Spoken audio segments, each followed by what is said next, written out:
This conference will now be recorded.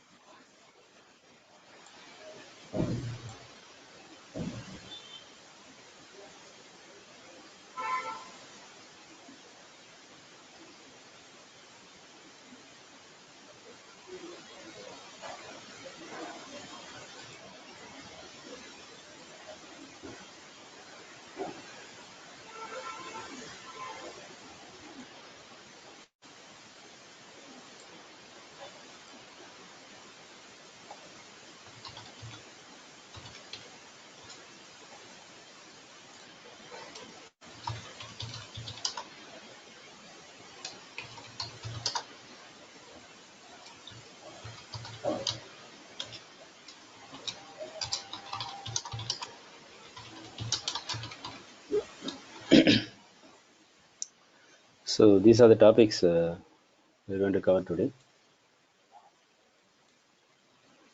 Kernel limits and how to write a test class. Okay. So before we move on to writing a class, uh, you should have some idea about governor limits so that we can write a better business logic. We already been discussed about this, but not as a separate uh, dedicated session. Okay. Uh, but whenever we say you can only run 100 SOQL in your Apex, right? Only you can perform 150 DML in a transaction. So this all comes under limits. So the limits are called governor limits. Okay, the limits they call it as governor limits. The limits within which we have to perform our database operations. We have to run our queries against the database, right? Because it's a sharing architecture. A Salesforce architecture is a sharing architecture. Am I right? How do you call the sharing architecture? Multi-tenant architecture. So this is a generic a name given to sharing architecture. It means the resources will be shared by the users. Every user is called referred as tenant.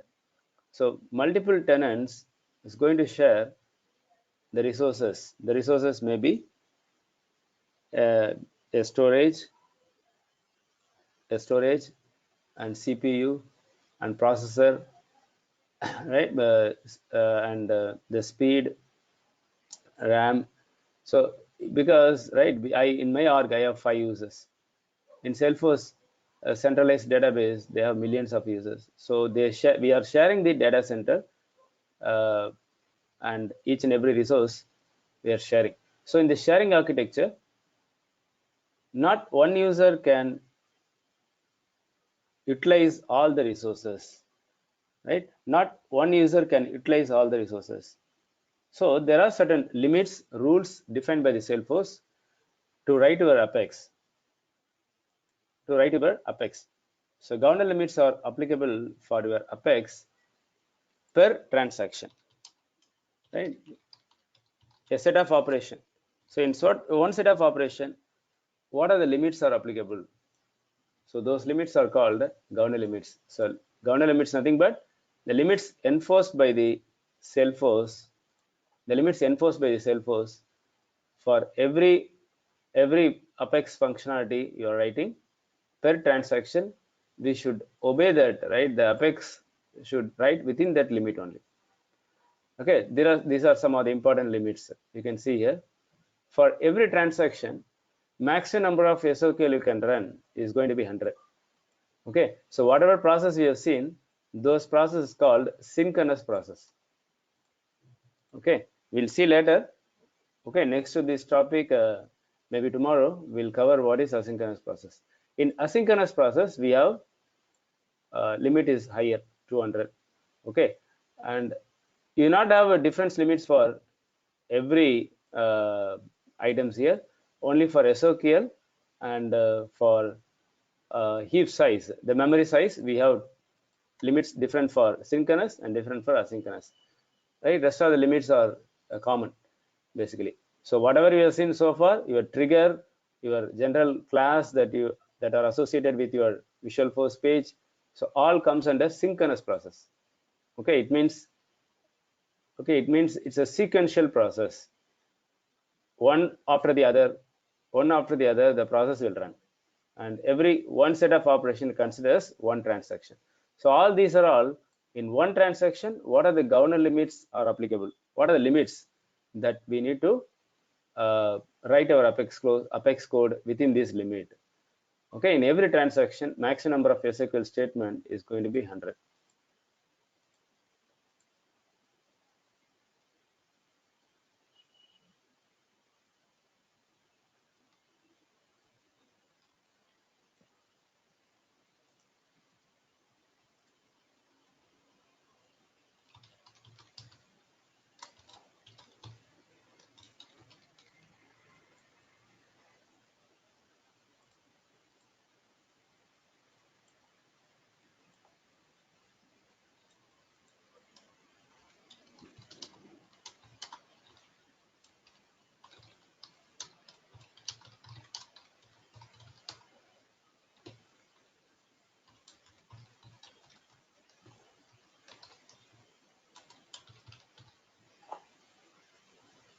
So how many SQL I'm running here? I'm running just one SQL statement. So this is one set of operation, right? Either you keep this query in a method, you call a method in a class, you call the method. That's again going to be one transaction. So this is a window where you write your Apex code. Okay, this is something you write executing a method, and some logic inside the method can be this SQL statement. Okay, now I execute this. If you see the log, you'll see that will show the details of the limits. Some of the limits, important limits, you can review in the log. So how many number of SQL maximum is possible? 100. We have run one SQL.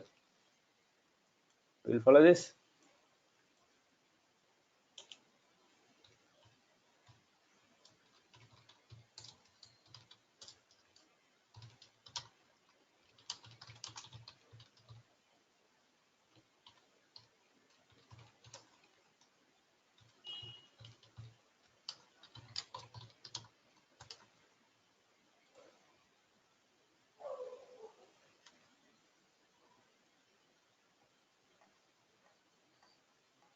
So we have run two SQL statement, right? Two SQL statement, and both of that SQL statement brought some result. Your account brought some right, brought some record, and your a contact retrieve some record, right? See here, so many records. There are 49 records written by the account. Okay, there are 40 records. So 49 plus 40 is going to be 89. So how many number of maximum records you can retrieve in one transaction? 50,000. Out of 59, we have consumed the limit 89. So we have leftover 50,000 minus 89 records are left over. In one transaction, I can retrieve. Your database has more than 50,000, for example, both the queries or any one individual query able to trying to retrieve more than 50,000. If your account object contains more than 50,000 records, then your SQL statement will fail. Your SQL statement will fail, saying like you will get an exception saying like limit exception you will get. What is that exception? Suppose I am trying to insert an account record without a record field, you will get DML exception, right? Suppose I trying to insert a record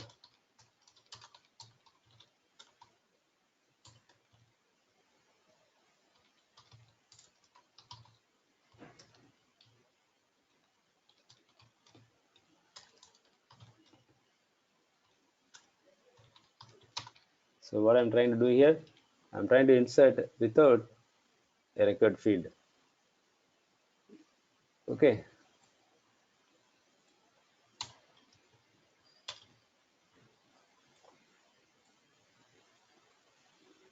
So I get DML exception. Similarly, whenever you reach the limit, the system will throw limit exception. Then your transaction will fail. You cannot run your Apex code, right? So we need to write the Apex code within this limit. So how many DML statement I can execute? Maximum non-transaction 150. And in one DML statement, how many rows I can update maximum? 10,000, right? 10,000 rows. Here I am just updating one record. If I have in my Apex, if I process in terms of collection, for example, I'm going to update uh, some field in the account object as a collection. So collection maximum, if you do one DML or multiple DMLs altogether, how many records I can perform a DML against how many records I can perform DML in one transaction? It's going to be 10,000. We will follow this. So these are the limits we have. So what are the limits we have in the governor limits? Some of the limits here. So maximum number of SOQL 100, DML 150, right? Maximum number of rows you can update or insert, whatever. In general, it's a DML, right? How many rows? 10,000. And how many records you can retrieve? 50,000, right? There is a SOSL. How many records we can in SOSL you can, how many SOSL queries you can process in one transaction? Okay, your SOQL is 100, your SOSL is 20. Got me? Because it involves multiple objects. If it involves multiple objects, the limit is lesser, 20. And these things you will get clarity once we discuss about asynchronous process. What about these limits? Okay, right. And in every transaction, maximum number of email invocation, it's going to be 100. And this is nothing but your heap size. It means for every Apex logic you perform, there will be some internal memory will be used, to run your transaction. Right? There will be internal memory will be consumed to run your transaction, to run your Apex code. So that's limit is 6 MB for synchronous and 12 MB for asynchronous, right? Anyway, asynchronous process is the next topic we'll discuss. Then you will understand the okay, you'll able to relate these limits with those asynchronous process. Okay, let's take an example to understand the limits, SOQL limits, how limits works for you. Okay.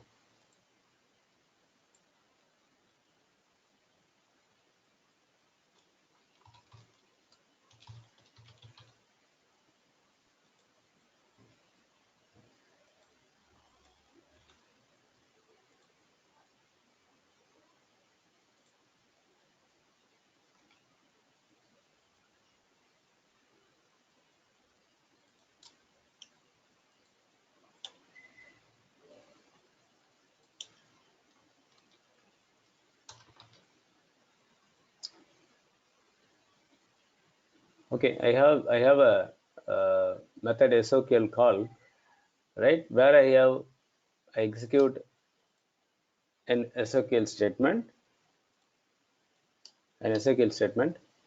okay, and I have another SOQL statement for my account contact object. So a query, how many queries I have in this when I call this method? If I call this method, how many queries I am going to run in one transaction? So that's what we are trying to understand, how the governor limits can be calculated.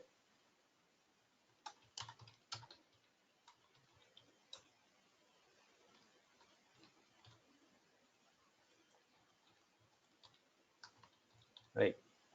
When I call this method, okay, when I call this method, so how many SOQL? What are the limits I consumed?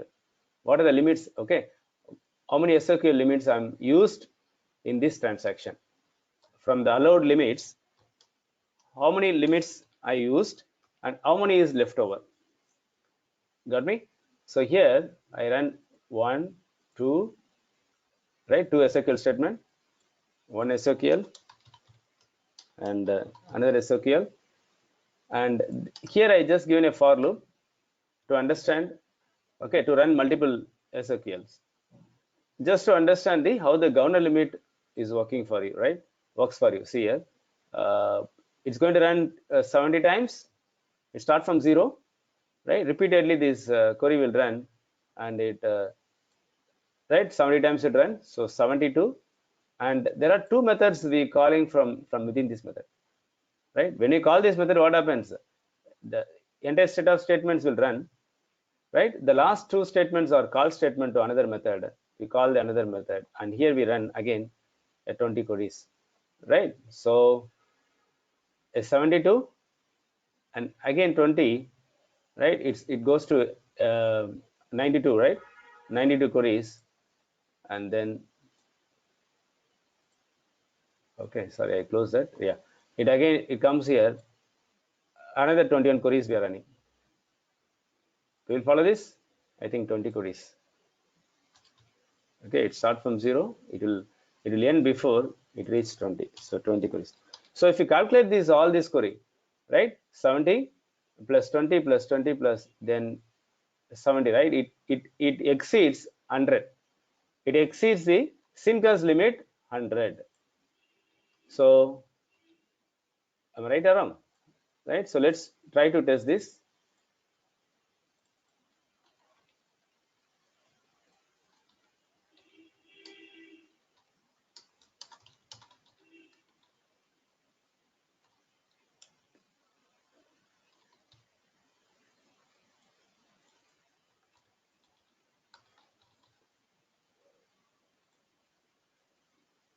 So what is the exception you got here? Limit exception. So when you run an SOQL, more than 100 SOQL in one transaction, you get a governor limit exception called too many SOQL queries, 101. 101 is reached. More than 100 queries you are trying to run. So you get an exception. Okay. So any exceptions can be handled, but not your limit exception. How will you try to handle your exception normally? Using try catch block. But limit exception cannot be handled. Try catch block cannot be used to catch the limit exception. Got me? So, okay, the limit exception, a limit exception occurs, it means your transaction will fail. Your program will not run. So we should have a track on limit, how many SOQL we can run. We got to keep the limit within the 100. So normally, what is the what is the issue here in this example, right? What is the general best practice to write your Apex code?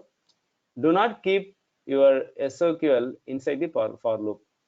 Is there any scenarios where, for example, I take the account and get all the contacts, okay, or else I have contacts records, then I need to get each and individual account, for the related account I need to fields, I get the field and update the field, right? What I'm trying to say is I have some contact, a list of contact. For that contact, I'm going to update the account record.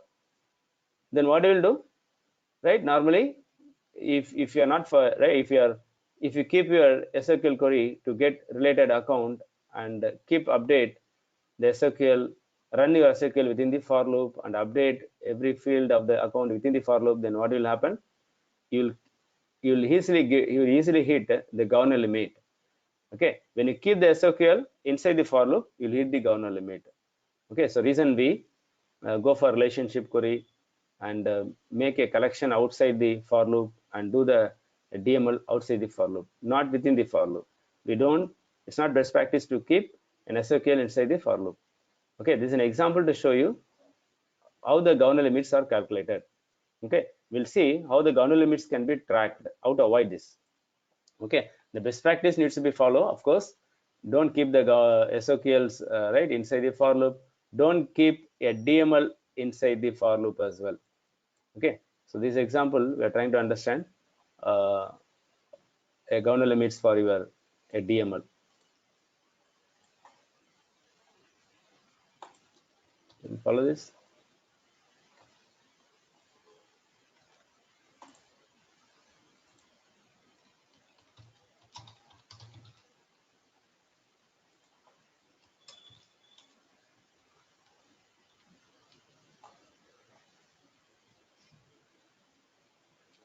right? You see here, I have an account record. I create an account record, okay, and insert an account record. So how many DML so far we ran? Performed one DML. Then for the same record, okay, we modify the phone number. So and another DML. So this is one, this is another one. So total two, and we delete that record. So 3 DML3, am I right?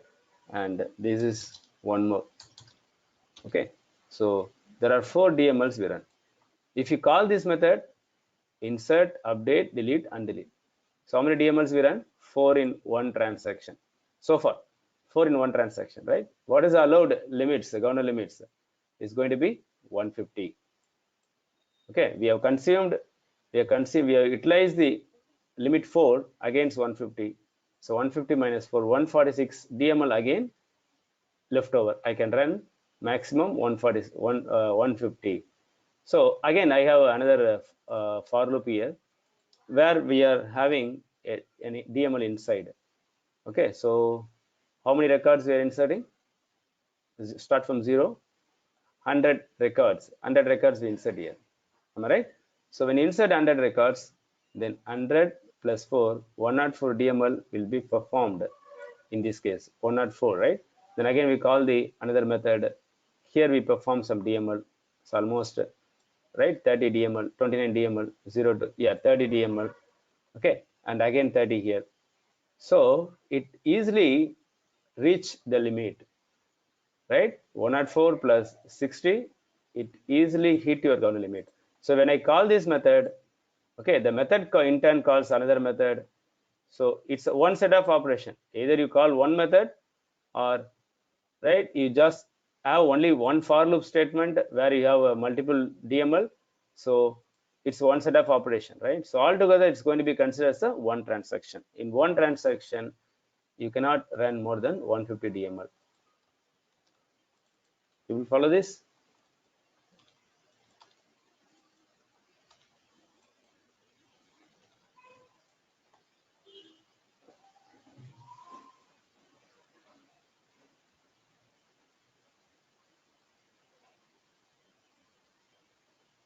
So here you should have got a too many DML statement, limit exception 151. So these are the limit exception you'll get when you perform DML, when you perform SOQL, you'll get too many DML exception, right? Too many limit exception.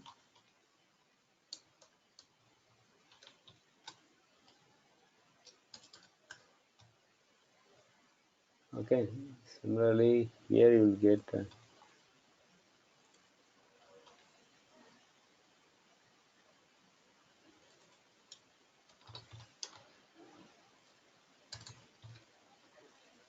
okay, right. So if I cannot handle the DML exception,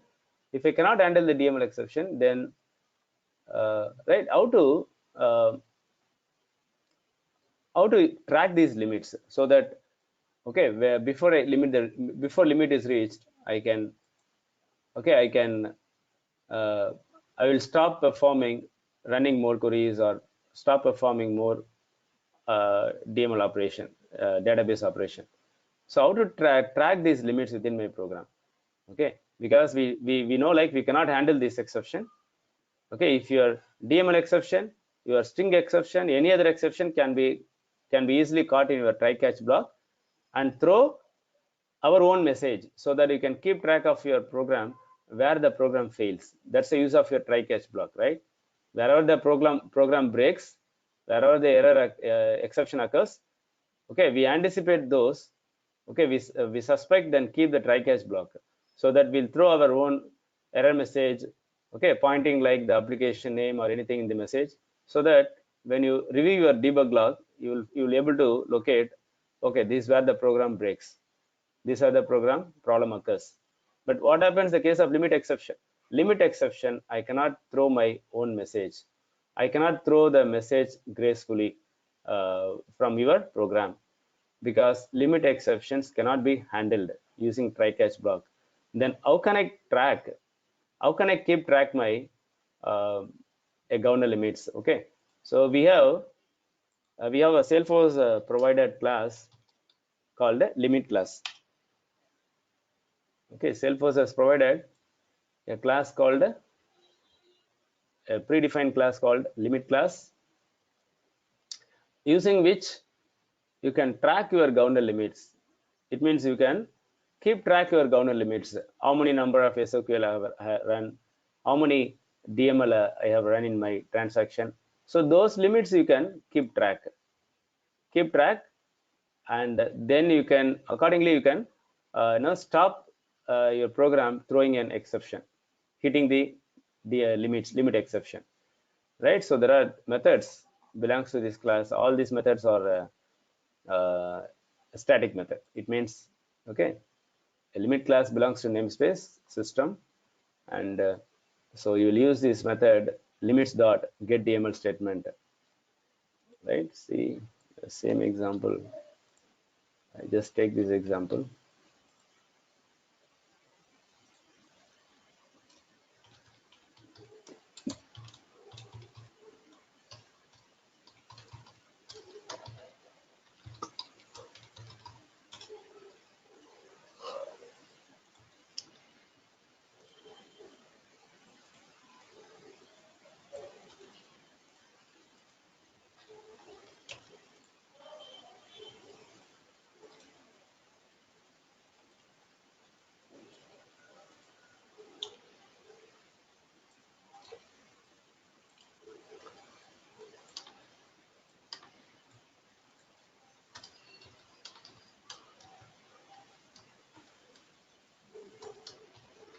Starts from 0 and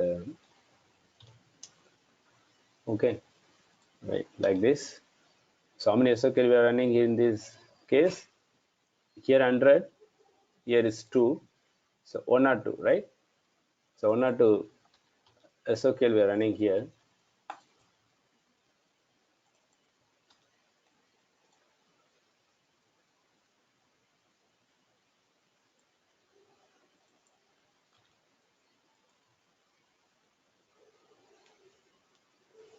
So what happens here? Limit exception occurs, right? So how we are going to keep track of this? So there is a method in the limit class to track how many queries you have run in this current transaction. Okay, how many queries you have run in the current transaction? So get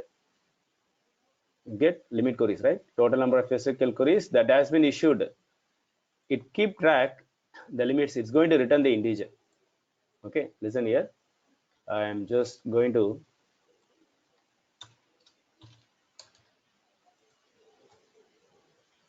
okay, I would say the for loop limit dot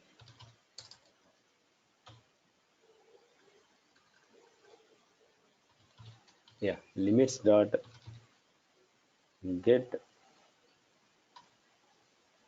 queries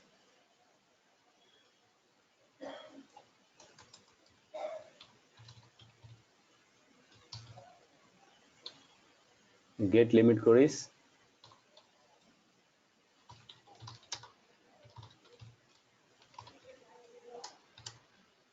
total SOQL ran so far, total SOQL executed,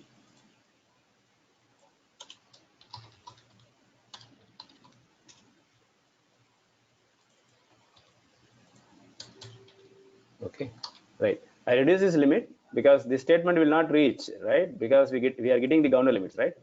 So just to understand, okay, right? I keep this less than 100 overall total SOQL. So I just run this. Then you will see this the last debug statement, right? The method is going to give you how many number of SOQL you can run here. Oh, okay. Uh, no, this how many number of SOQL you can run so far. That's the method. Okay. Total number of SOQL that can be issued. Okay, that can be run. that can run. What is the maximum limit? Okay, that limit you can get by using get limit queries, right? But what I need is how many SOQL I can run so far. Okay, it's going to be get queries that have been issued. It's going to be get queries, right? So this is basically to get your limit. Okay, maximum SOQL queries can be executed.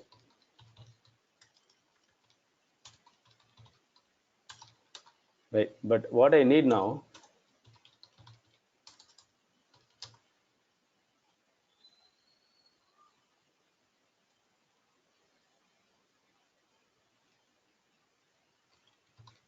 allowed, right? It's basically allowed. Total SOQL allowed in this. So whatever limit we talked about, right? So what is the total limit that we are getting it programmatically by using this method from the predefined class, right? So now I'm trying to get how many total number of total SOQL issued in this transaction, current transaction. So how to get that? Limits class get queries. Okay, so let's try to display that.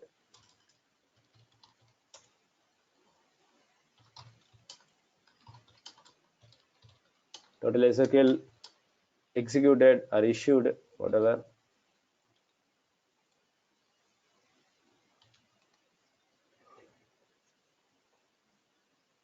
Right, people go to this.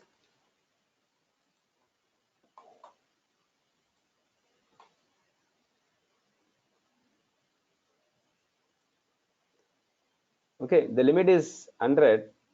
Total issued is 82. Am I right? The limit is 100. Total queries issued was 82. So now, if I am able to get these limits, right, the number of SQL I can run, I can track, I can keep a track within this program, and okay, I can stop, uh, processing something by checking. Okay, suppose I have some, right, something like this, then of course I can have a track. I can have a track of this, right? Track on this like this. If the limit get query is okay, only if it is less than this, then run this.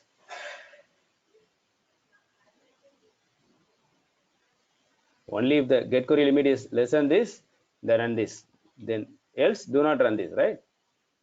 So such type of a check you can have in your program to track your governor limits, right?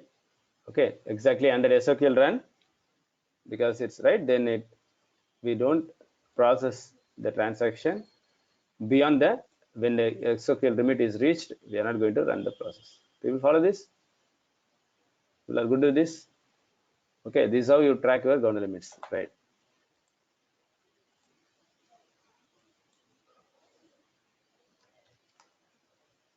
Okay, I hope you got some clarity on governor limits.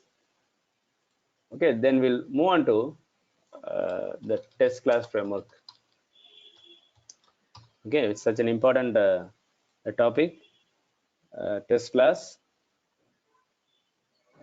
right? You love scope in writing the test class in the projects. Okay, even if the not every projects in real time will have scope for every function, every topics we covered.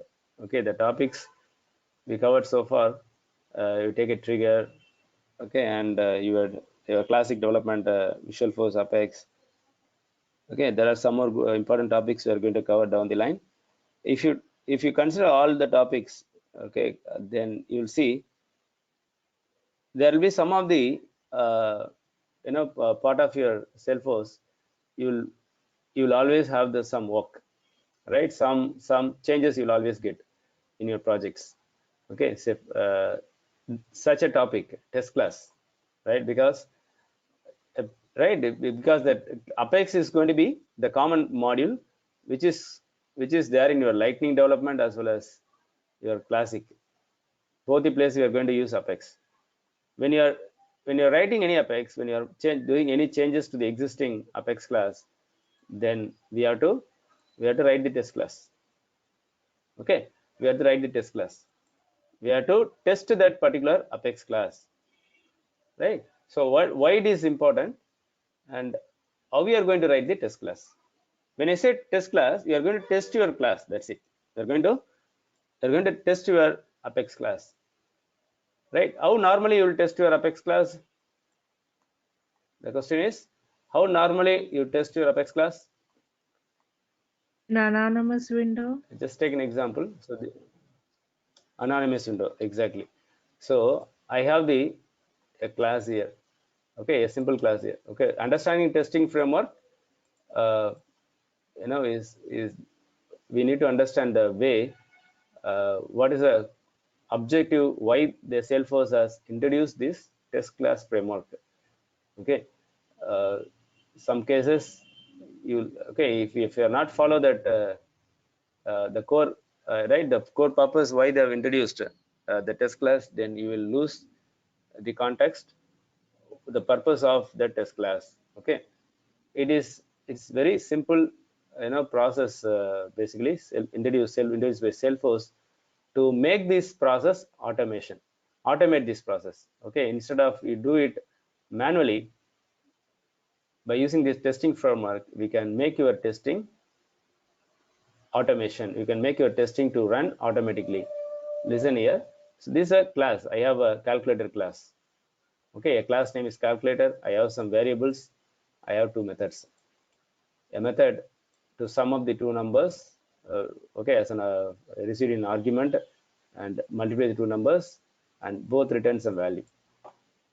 Right? So this class can be associated with the apex class, or you call this class from trigger.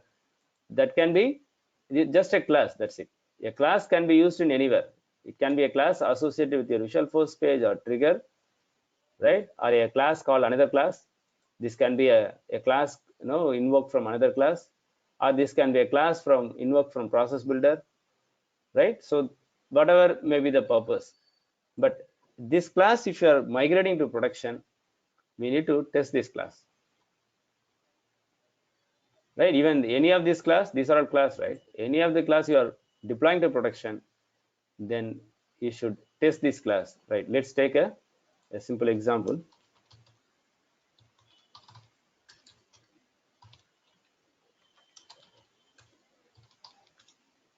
Okay, I have this class.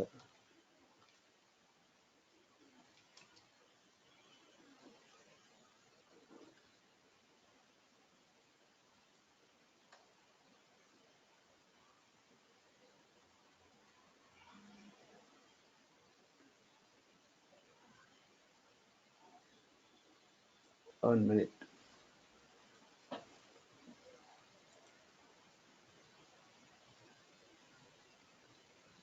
Okay, I should have a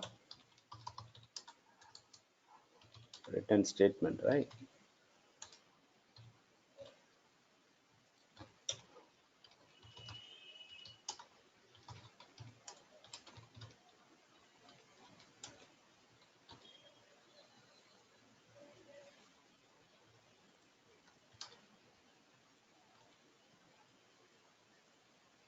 Okay, this is my class, right? I'm going to test this class. Then what you will do, if the class is being associated with any visual force page, then it will get set variable or something.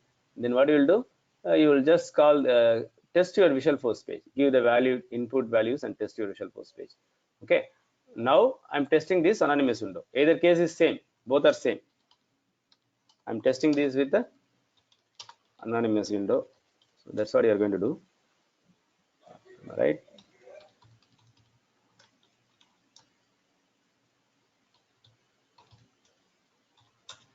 Right. The method is returning some value. Am I right?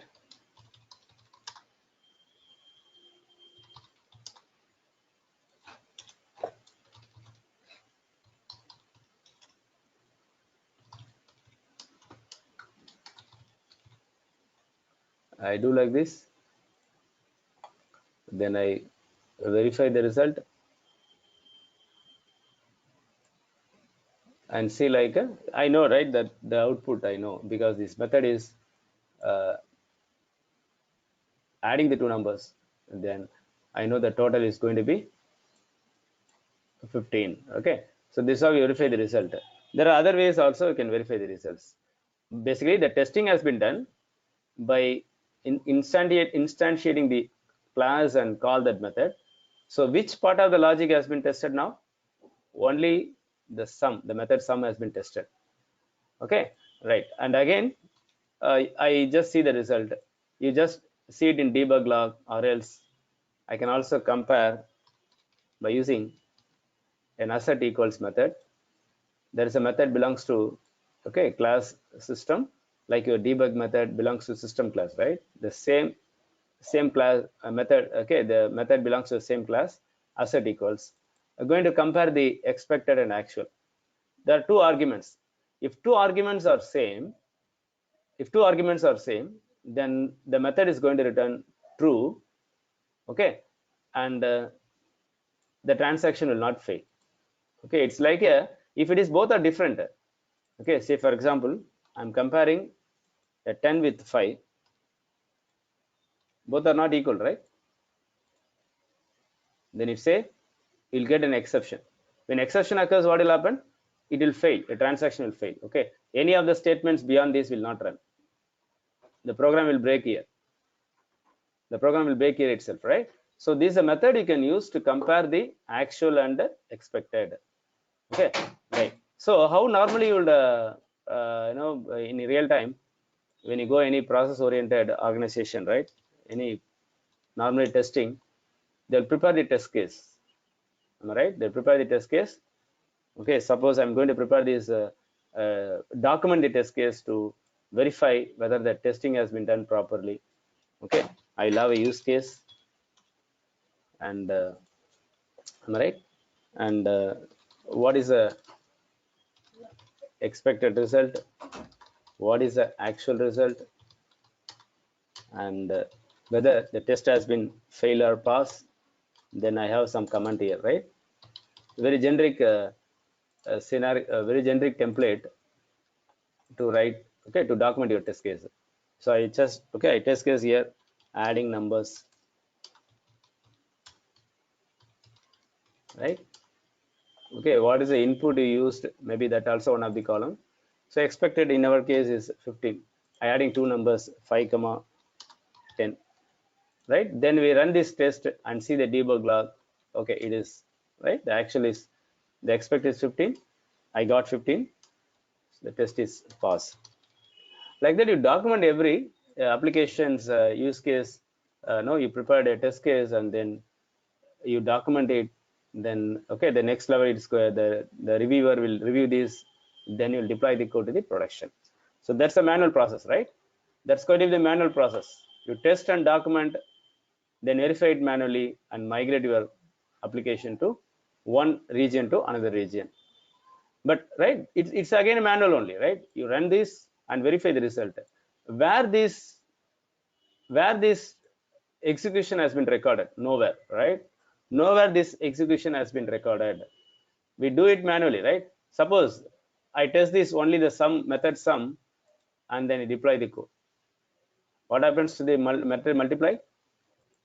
Right? Even say for example, this is something like this. Okay, I'm suppose this method supposed to add the two numbers, right? So I don't test like this. I just, okay, on oversight I put a debug statement and verify it. Yes, it runs successfully. Nowhere it's recorded. It runs successfully. So that's a manual testing, right? That's the kind of a testing we are doing manually. So manual may have an issue. You don't oversight, you don't look the result, okay, and you the methods no, not as expected, your logic is not written as what's supposed to be happened is not happening. So we don't verify the result. Even if you verify it, okay, you made an human errors, you're not verified properly, then you move the class to the production. So to avoid all these things, right, to avoid all these things, okay, whatever we testing performed, that should be recorded somewhere, so that when I migrate this class to production, a production will verify those parameters. Okay, then production will confirm, yes, this class has been tested. Right? When I do this in anonymous window or whatever, even if you keep asset equal also, it's not going to be recorded anywhere. Okay, we are run so far, we have executed thousands of statements here, right? So where can I write? I haven't recorded anywhere. No, how many these many classes I have tested, this many applications I have tested, because it's a temporary place. Even if you test it through Visualforce pages, nowhere it's going to be recorded. Okay, so that testing framework has been introduced. Right? Testing framework is nothing but this statement you are going to execute from in another class. That's all. What are you going to do? The testing framework is nothing but we are going to execute all these statements from another class, not in anonymous window or not through Visualforce page, not your general application test. You are going to write your testing, okay, the whatever the statement that you are going to perform to test your actual class. So these statements is not your actual logic, right? This is a testing code. Okay, the testing statement using to test your actual class. So these statements I am going to execute from another class. Then there is a rule how the class, what are the rules the class should follow. It's not going to be a general class, not public class, not like this. The class is going to have some syntax within which you are going to write this, execute this statement. Listen here, I'm going to write a class. It's not your regular class. This class is, I'm going to call it as a test class. So any name you can give here, right? A class name can, no restriction, right? But I follow some best practice. I keep the a string next to the actual class as a test, because okay, by seeing the name I'm going to relate, okay, this class is a class to test the calculator class. Okay, because this actual name I'm suffixing some, okay, some word test. That's it. That's a best practice. Okay, there is no rule, it's a best practice, right? So from here I'm going to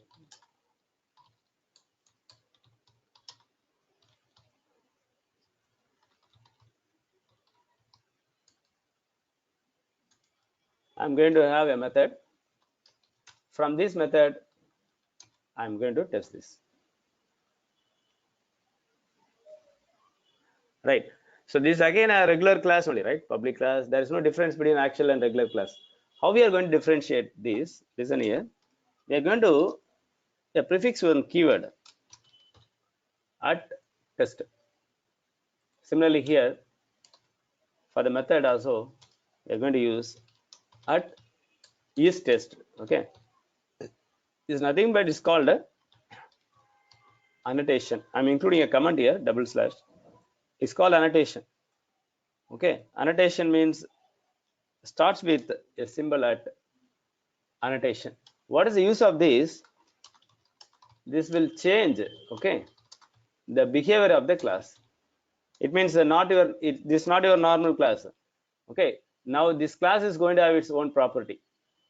Okay, we are discuss about this property, we'll discuss, right? Now again method should also have this its annotation. The method should be a static method.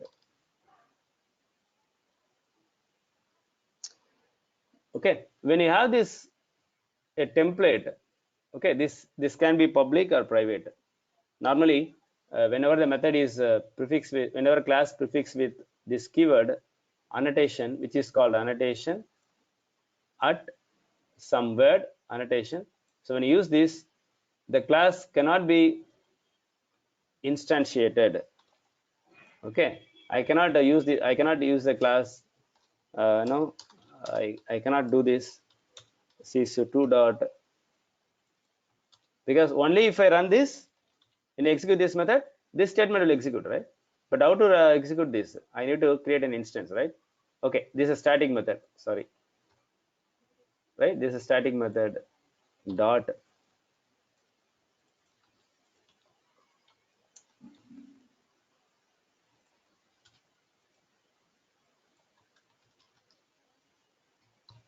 okay, so let it be a public method.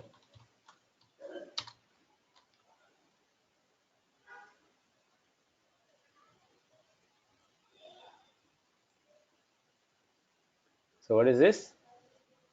A test method cannot be called. Okay, you get a type exception. So normally a test method will be written as a public. A test method cannot be called, cannot be executed like this. So how we are going to run this statement? Whenever a class has is it test annotation, a method has is test annotation, you'll get an option appear here, run test. You'll follow this? A button will appear, run test. You click on this, automatically the method will be called. The method will be executed. Okay. So if you see the regular class, you will not see this run test button, right? But you see here, because this is a test class. This is not your regular class. Okay. So using annotation, which will change the behavior of the class now. Now the class behavior is changed. Okay. The class behavior is changed and method behavior is changed. Annotation is used to change the behavior of method or class, right? So this is one of the annotation. We have different types of annotation we have. This annotation is used to write the test class, right? Run test. Now the test ran successfully. How can I track this? See here, there are some tabs, right? There is a test tab. I go here. Okay, I go here. It says some, red crossed. It means it's failed. Double click this. It says it's failed. Why it is failed? Why it is failed? See here. Expected is 10, but actually you got 5. Right? See what is this actually? Yeah, we hard coded here. So normally what I have to do, I have to compare actual and uh, expected, right? So what is actual? Okay, expected is 15. Actual is total. You can use it anywhere. Okay, it's just an argument comparing these two. Okay, expected is 15 because we are expecting this. The sum method is going to add the two numbers. Okay, so we see. Ranjit, I think so. We have Listen here. digit subtraction in That's what logic. I'm just trying to. No. I intentionally introduced that to explain you the things. Okay, right. I'm expecting these two numbers has been summed up. Okay, right. See, I make it as plus. I'll explain the other things. I wanted to give in different perspective. That's fine. Let's take the regular scenario. So now I just comparing this and run the test. Okay, now I go here. It ran successfully. Okay, this one recently ran successfully. Right now again it's similar, right? Because when I earlier we have we tested using anonymous window. Okay, the same thing we are doing it through test class. But I said like when you execute any class through the test class, what you did actually? This is a testing or is just executing this method? Executing the method is nothing but the basic level of testing. No, we are doing. That's it. The basic level of testing. Okay, so we just executed every lines of the code through this test class. That's it. When you call this method, what will happen? All the lines will be executed. So this is a basic level of testing we are doing through this testing framework. But where this execution has been recorded, so that when I migrate this to production, how the production will come to know, okay, we are testing these lines of code. These lines of this method, if I call, will execute without any issue. That's the basic level of testing. But where those things has been recorded, okay, right? If I go to the uh, an actual class, what is the actual class name? Calculator class, right? develop apex classes. Okay, calculator class.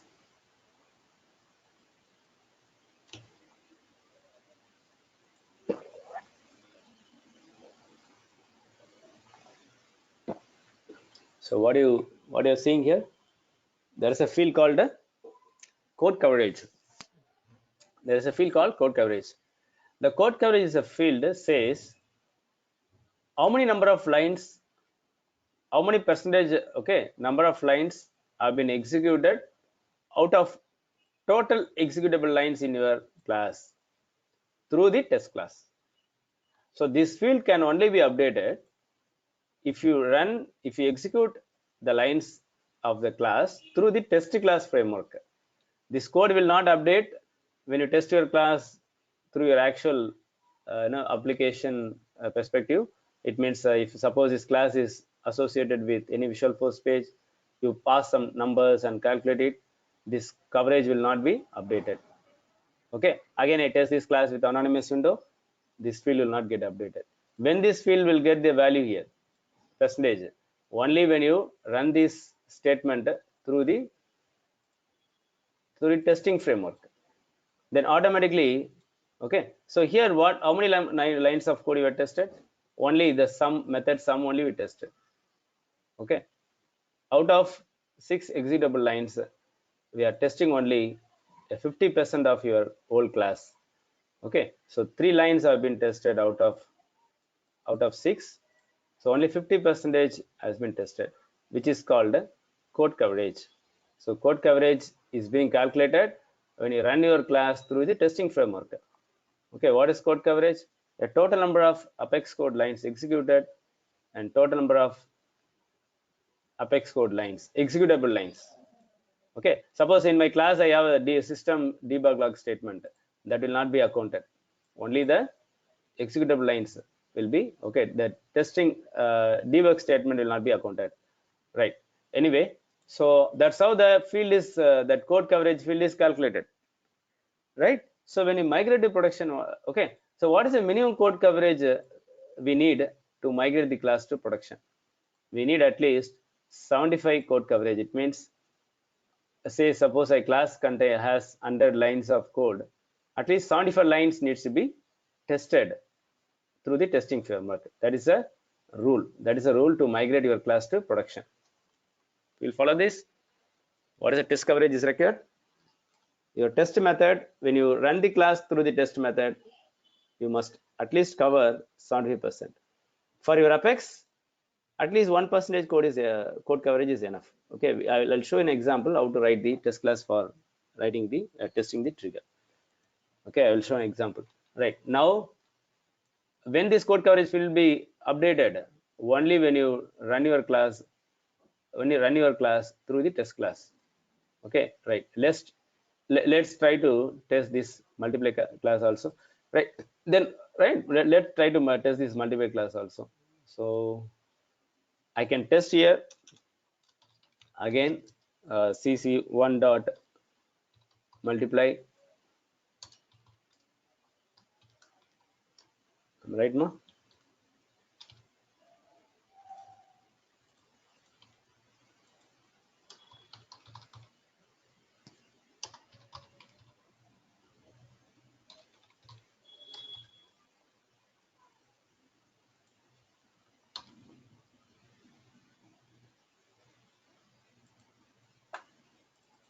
Multiply.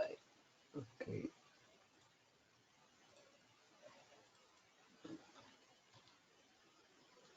Run this.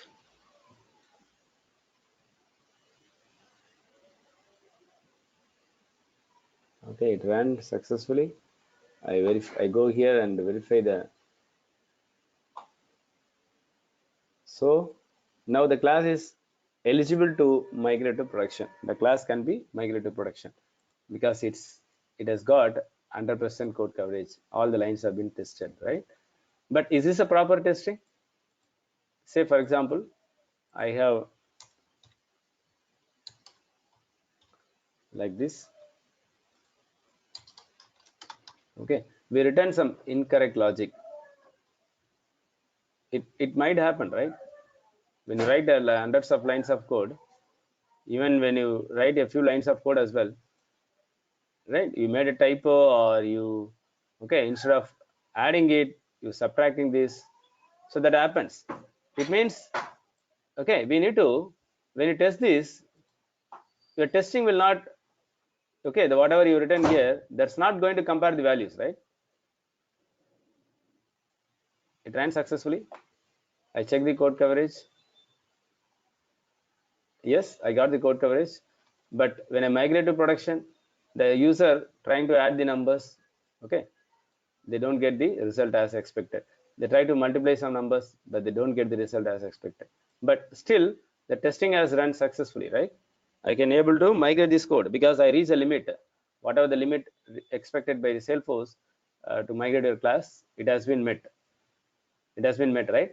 But still, the application, okay, is incorrect. The application is incorrect. So the reason, it's best practice to assert the value. Assert the value, right? We need to compare this. Am I right? So what is expected? 15. Okay. What is expected? 15. Actually is total. Right? When you do this, then you will come to know whether, okay, whether we are doing the, okay, it's failed, right? So the assert equals is a best practice to compare your value, right? So we got -5 is actual. Then we'll revisit our class, review our class, and fix the issue, right? So this is a way you test the application, because your system assert equal is best practice. This is not accounted as your code coverage. This is not going to be calculated as part of your code coverage. The system debug statements will be ignored in your testing. Okay, so it's our responsibility to compare the values, assert the values, and make sure the application is, okay, is working as expected. We'll follow this. So what is the use of why we go for system assert equals? That's not going to, because without that also I can cover the code coverage, but it's best practice to the value, okay, to make sure uh, the application is working as expected. Am I right?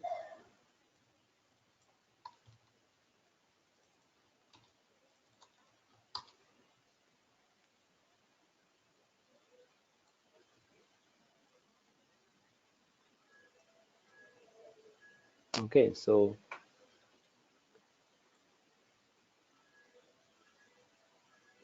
okay, anyway, and the present code coverage is done. Like, what happens in real time when I migrate the production? Should I migrate only this class alone? Because I said we have tested already. The code coverage is reached. Should I migrate only this class alone the production? No. When you migrate this class to production, what happens? The code coverage initialized to zero. Initialized to zero. Okay. But so the production will, the class will fail. It cannot be deployed to production because it goes to zero, right? In the migration process, what will happen? The actual class code coverage will become zero. It means the production will verify this code coverage and see it's zero, then class will not be deployed. Okay, then what you have to do? When you migrate class, you have to migrate the test class as well along with the class. People got the importance of test class now.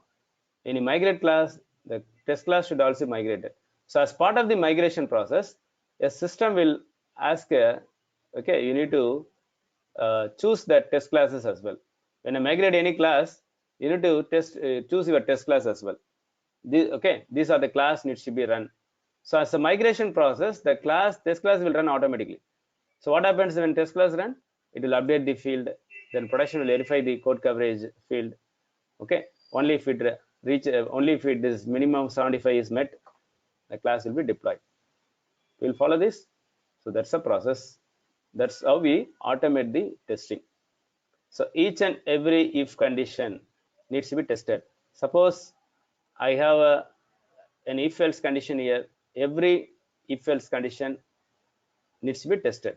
So this type of testing is also called the unit level testing. So what type of testing framework we are writing here? Unit level testing. Okay, unit level testing. It means each and every lines of your Apex class has to be tested and compare the result.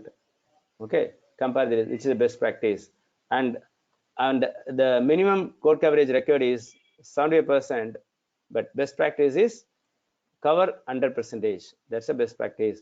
And assert your value, okay, using assert equal methods to compare whether actual and expected are same. So that's the way you write your test class. And what is syntax of writing your test class? The class should have annotation artist test, okay, and your method should have annotation artist test. That should be a static method. We'll follow this. Okay, you can also, for suppose I have some changes here. Okay, I have some changes here. Uh,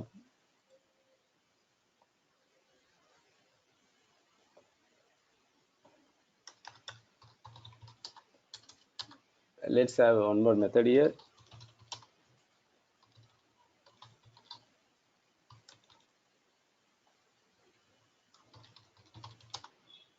Okay.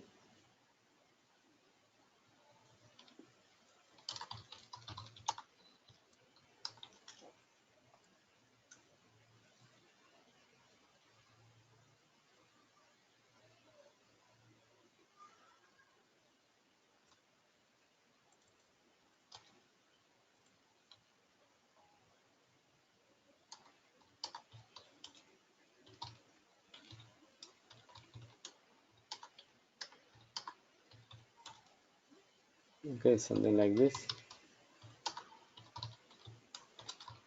Don't look for the logic here. Just trying to understand. Yeah, that's how I given. Okay, right. I made some changes in the class. What I did, I introduced one method. So how can I test this now? Again, I'm going to do this cc1 dot,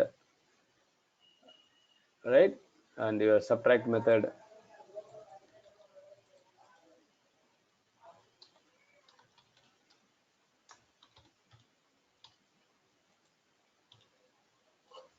right, it's going to return some value. Then I'm going to compare this. So this how we'll test this. Am I right now, all of you? This is how we'll test this.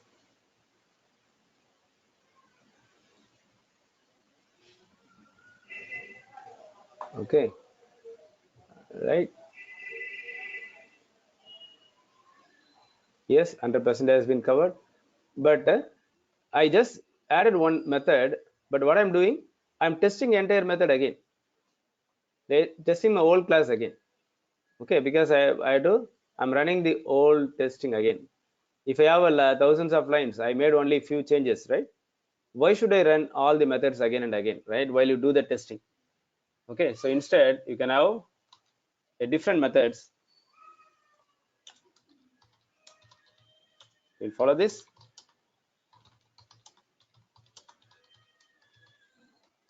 You can have a different method to test your. So now in this case, I can only run only this method. How can I run? Go to the test, new run, select the class, and select only this method and run.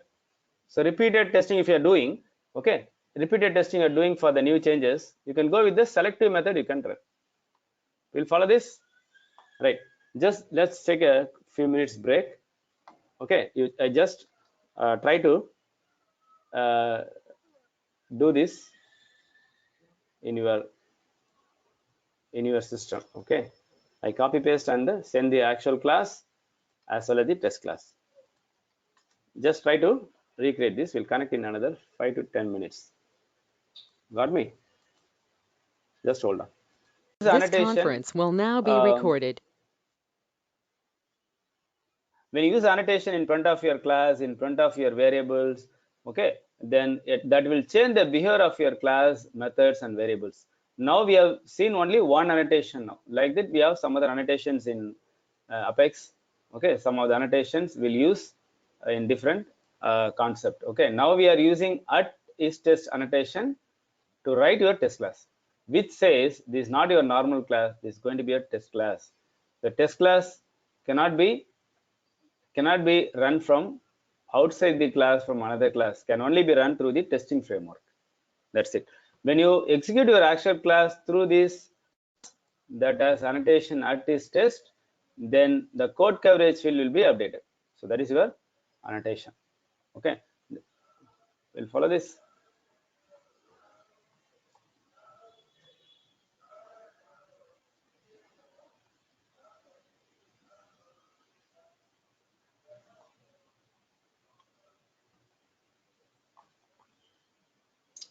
Okay, we are going to see in another example.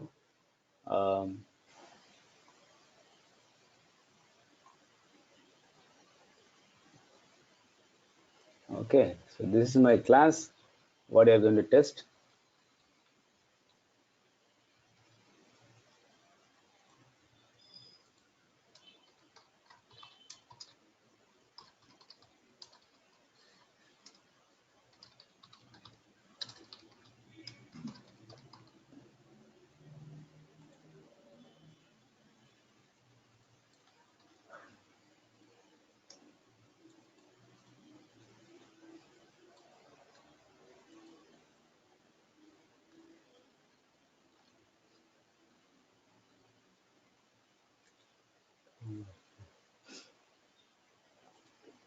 Okay, so the class has a method to insert an account.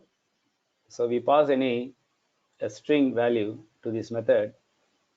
Okay, so it will create, the method is going to create an account in that name. And we have another method where we pass a string. So that string is nothing but the method is used to get the accounts matching with this string as industry. Okay, suppose I pass an industry energy here, then all the customers belongs to that energy industry is going to be the result. Okay, similarly here I pass a many account name, then this method is going to return a contacts for that account. Okay, contacts for that account, child for that parent. So some of the functionalities, okay, you may have in different types of functionality. So that's assuming these are the it is an application which takes care of okay, which handling this type of functionality. So we are going to write the test class for this, right? How we are going to write the test class for this?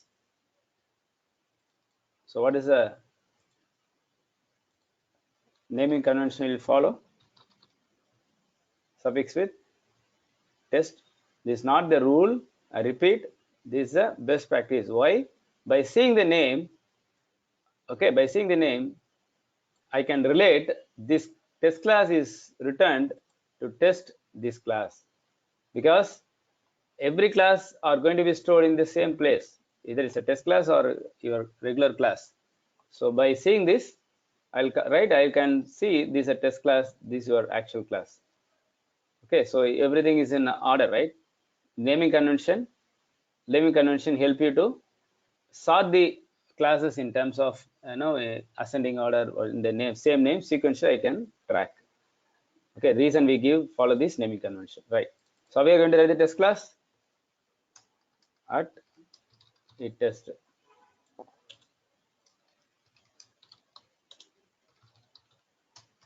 Void method is not going to return any value, cannot, okay, cannot return any value, should not, okay, it's the method should be a static void method. And so you are going to have whatever you're going to test, you are going to test it here. That's it. Suppose I'm going to test this, right? Then first I have to create an instance.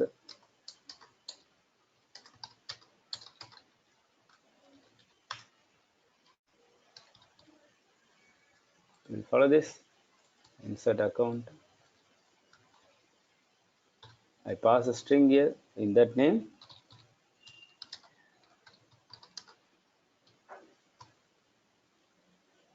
Okay.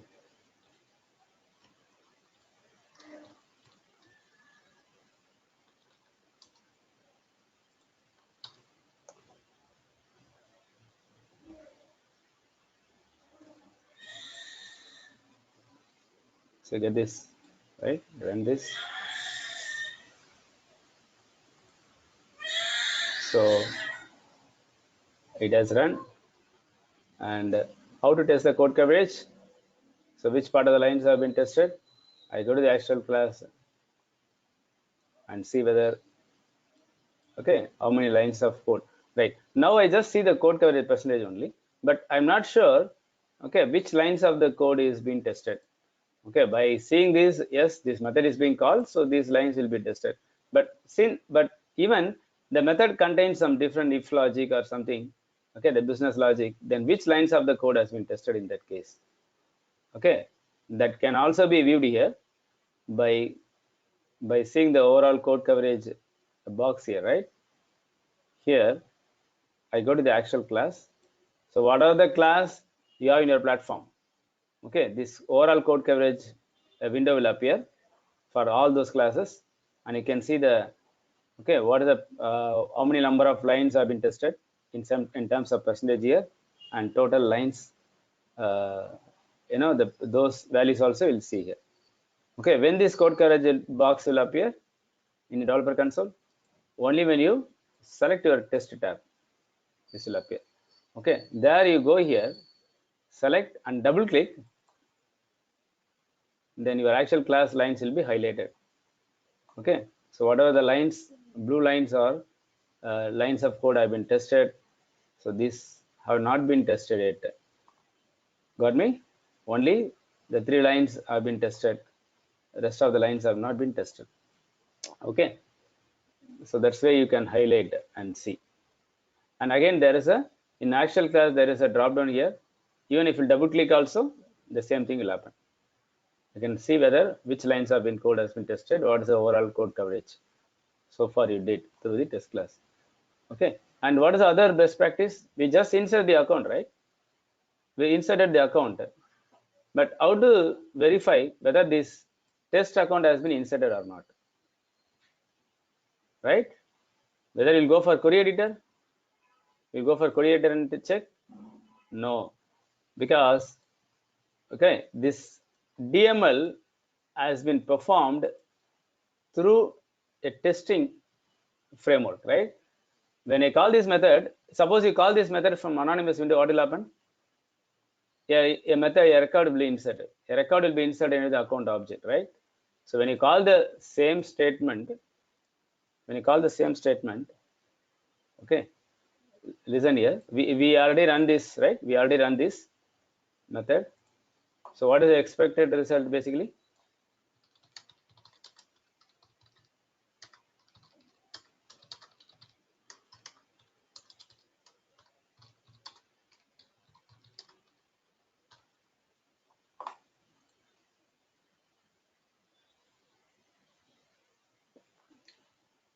I believe we already executed the, we already have that test account 1. Okay, not recently. I think we already inserted some accounts. Okay, which was inserted maybe earlier. 12. Okay, right. Let's go with a different name here.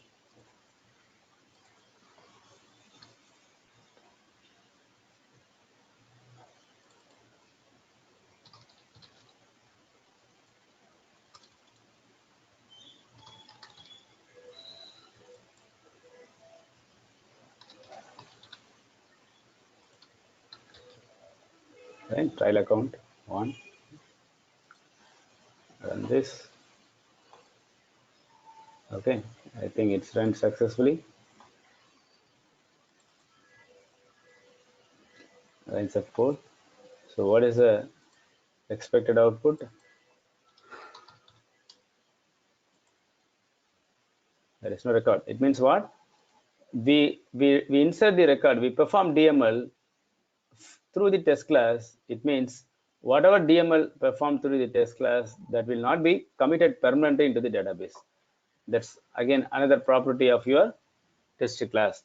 So any DML you perform from the test class, that will not be permanently saved into the database.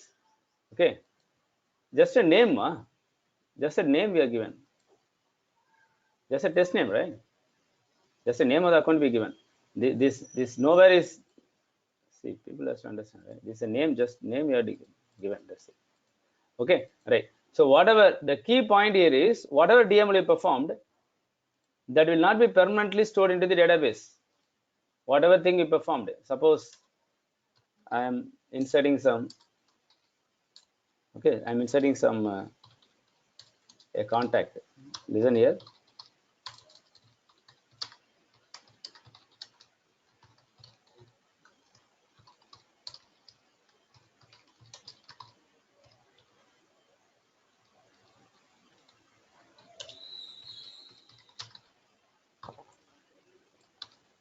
When you run the test, what happens? What will happen?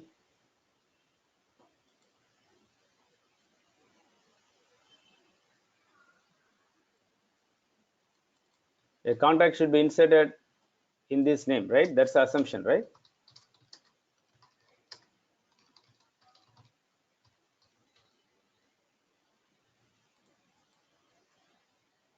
There is 0 records. Why? Because the DML is performed within the test class. Okay, it insert, then once the testing is run, once the testing execution is completed, the record will be rolled back. It means you are saving it and undo the changes, right? In a document, you save the changes, then you revoke the changes. Similarly, any DML you performed through the test class, okay, that DML will be committed and uncommitted once the testing is done. So that's a property of at is test annotation. So any DML you performed, that will be rolled back once that testing is completed. We'll follow this. The reason, okay, reason the account is inserted, but it's not permanently inserted. Okay, then in that case, how can I verify the result? That's the question, right? How can I verify the result? Within the testing framework, of course, it is there in the database, right? The record will not be there in database once the testing is done. But within the testing framework, I can select this record from the database and compare the result. Select name.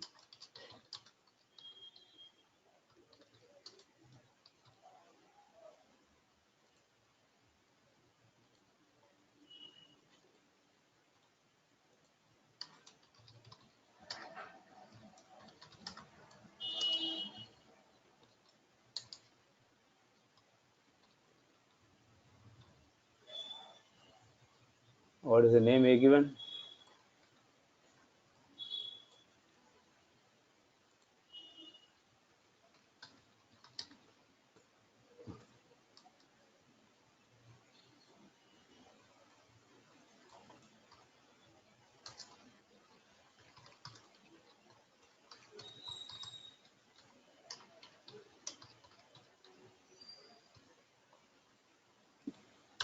Right? So in this name, how many accounts should be there? In this name, how many accounts should be there? There should be one account.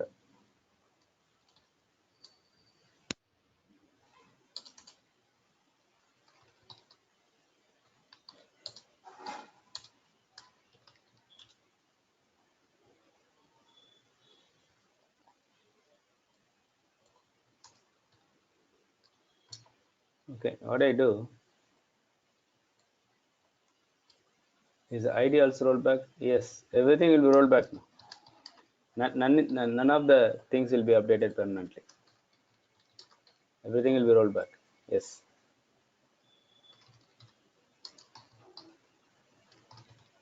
It's not ID rollbacking. Every change is rolled back.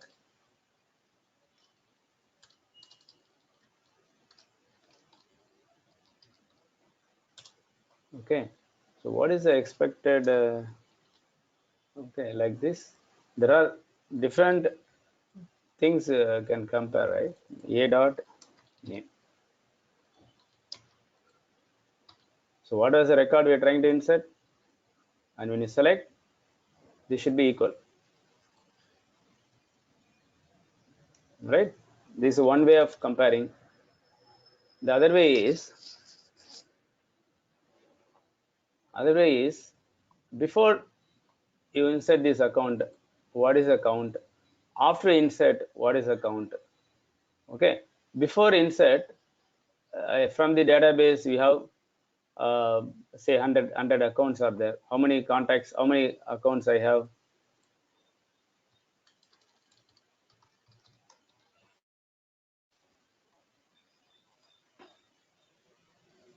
Right, some 49 accounts are there. So before insert, what is the count? After insert, what is the count? So that also you can compare. So those comparison you can do within the test class, because the record will be there in the database within your test class. Once the testing is done, the record we inserted will be rolled back. Okay, so this one way of comparing. Okay, one way of comparing. The other way,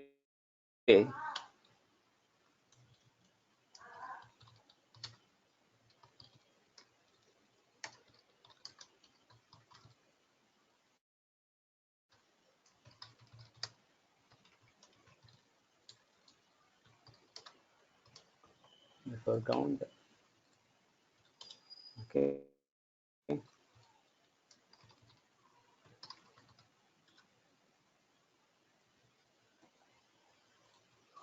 Okay, then we are comparing the count after the class is tested.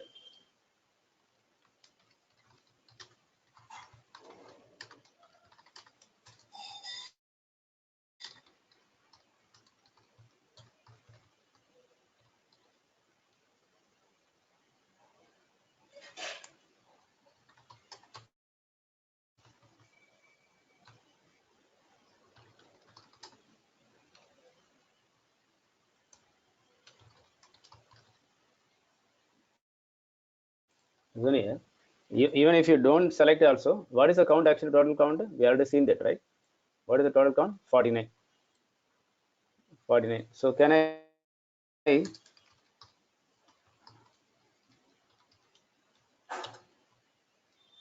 so what is the expected? 50. What is the actual after count?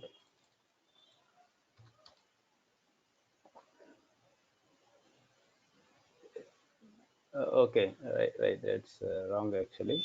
Yeah, yes, 49, and yes, right. See, there are 14 records before inserted, right? That's why I checked in the query editor. So after inserted one account, how many it becomes? 50. And after insert, I get the count, it's going to be 50. Am I right? Am I right or wrong? Is it able to understand, all of you? There are 49 records in the database. I call my actual class. The count becomes 50. So 50 comma, I get the count after I inserted. So this also be 50, right? So both should be equal. And also I get only the name in trial account. There is no account, there is no record in the database with the trial account. So once, okay, within your test class, there is 0 rows, right? So within the test class, I'm also comparing the name. So there are two types of comparison I'm doing here. Okay, let's run this test and see what happens. Test. The testing seems to be failed. What is the issue? Line number 16. Okay, line number 16. Expected is 50. Expected is 50, but actual is 2.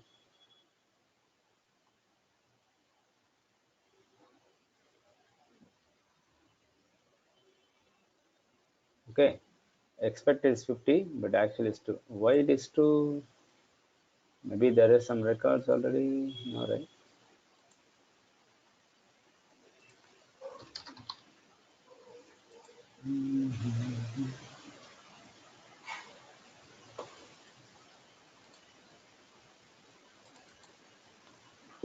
Actually it's 2.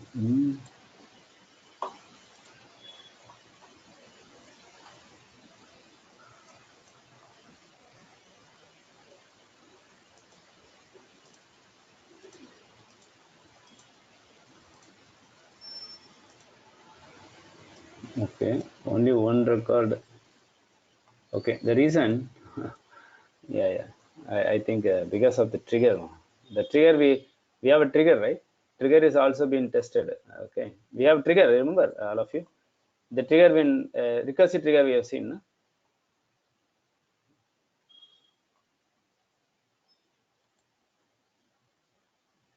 After insert the account, insert one more.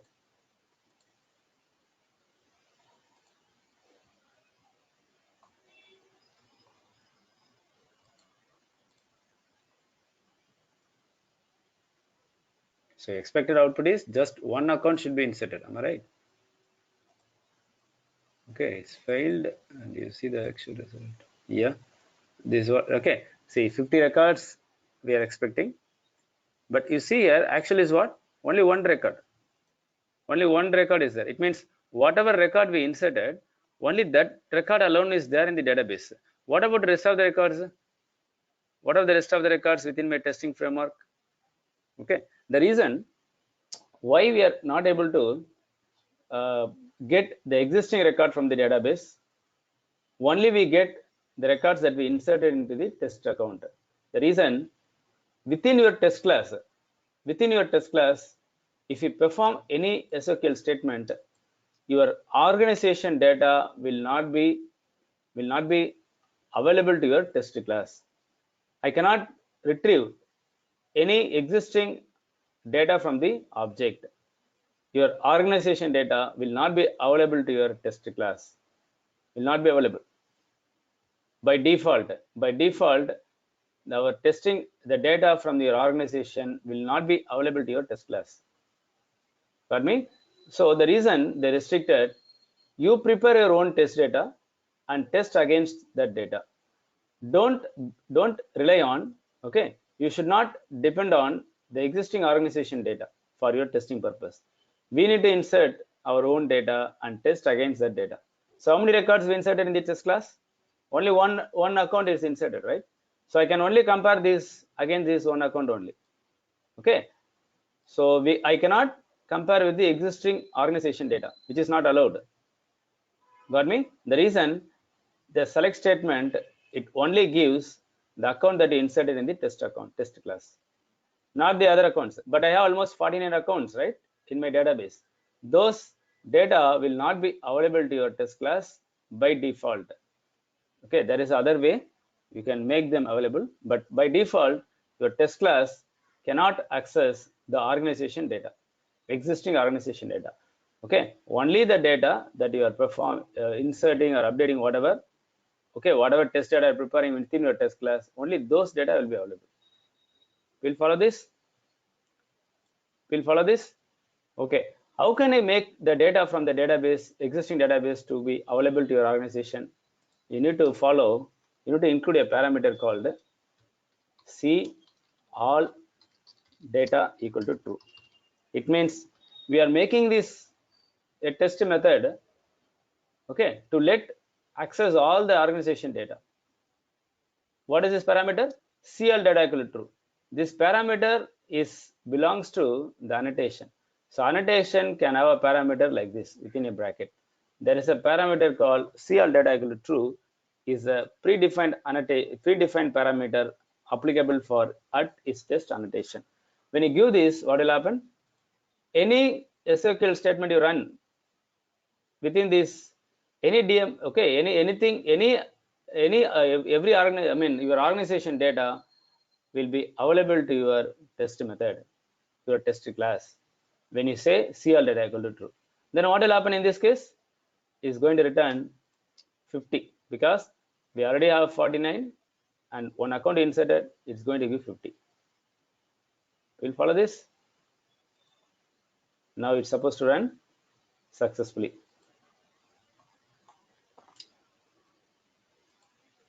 All right. So I need not hard code here also, right? I can go with before count. So now, okay, before count plus 1 is going to be equal to your after count. Am I right? The before count, whatever records are there, after inserted, there will be one more account is added. So before count plus 1 is going to be your the after count, okay, whatever count you retrieved after the insert. Got me? Right. But CL data equal true is not a best practice. It's not a best practice to test your class. Okay, CL data equal true. We should not, okay, we should not rely on, we should not depend on the test, okay, the organization data. Instead, you prepare your own test data. Listen here, how I'm going to prepare. So this, okay, this is not a best practice. We need to prepare our own data. Listen here, I'm going to test, okay, going to prepare our own data. How I'm going to prepare the own data? Listen here. So I'm going to prepare some test data.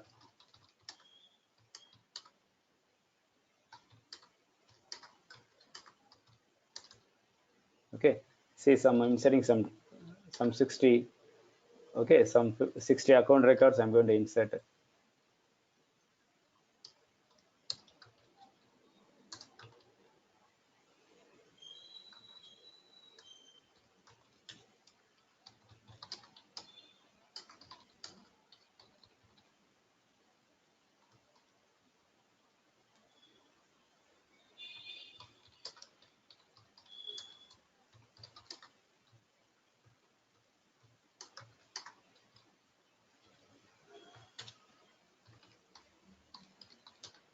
Should I do like this? If you do like this, what will happen? 60 times DML will execute, right? Then altogether, okay, we have some DML here, we have some DML here. Every DML will be calculated together. You may hit a counter limit, right? So reason, I'm just trying to insert with as a collection. Okay, so what is this portion actually? This part of the code is to prepare the test data. It's not your testing. This is not your actual testing, right? We are trying to prepare the test data in this part, right? So what happens now? I prepare some, how many accounts will, contact accounts will be inserted? 1 to 60. 60 accounts will be inserted. So when I do this statement, you will get 60. Okay. When I do this statement, one record is inserted. When you do this after count, 61 will be retrieved. Okay. So before count plus 1, that's why we are going to compare. So what we did in this case, we prepare our own test data. Sorry, name equal to. Oops. Yeah. So we prepare our own test data here. Okay, we are not depending on the existing organization data. We prepare our own test data. Listen here. How did you prepare? So this is your test data preparation. Okay, and right, as a test data preparation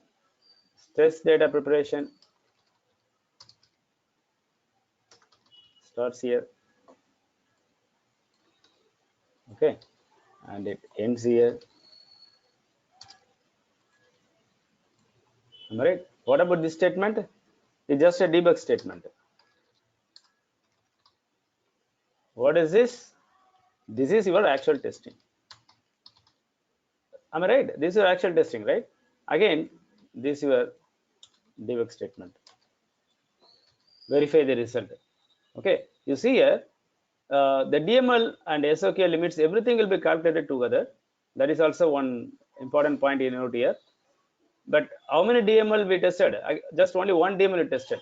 But for the test data preparation, for comparison, we use many DML and SOQL and all. Okay, that's also one thing you need to understand. Okay, tomorrow we'll see how to differentiate these limits. Okay, from the actual governor limits.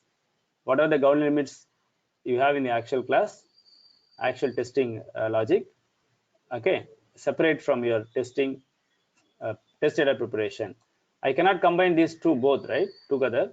When you combine these both DML and SQL limits, that's not going to be your actual testing, okay, because in production, in live, I need to make sure I'm not hitting the actual, limits for my actual business logic.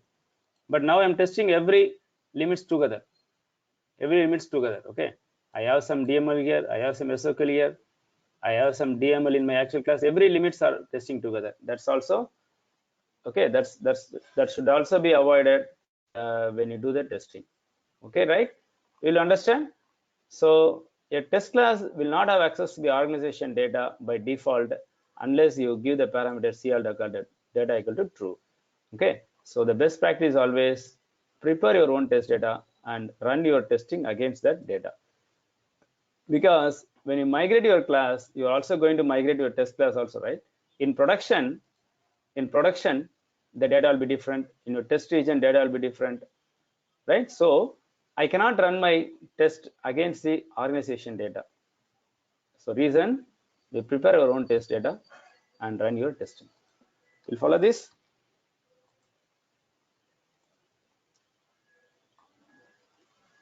Okay, let complete this, finish the session today. So whatever I have tested, I just copied here. And just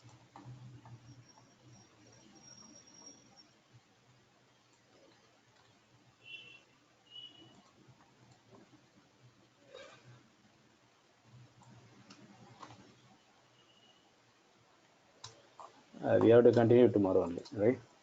Okay, then see you all. I'll upload these notes into.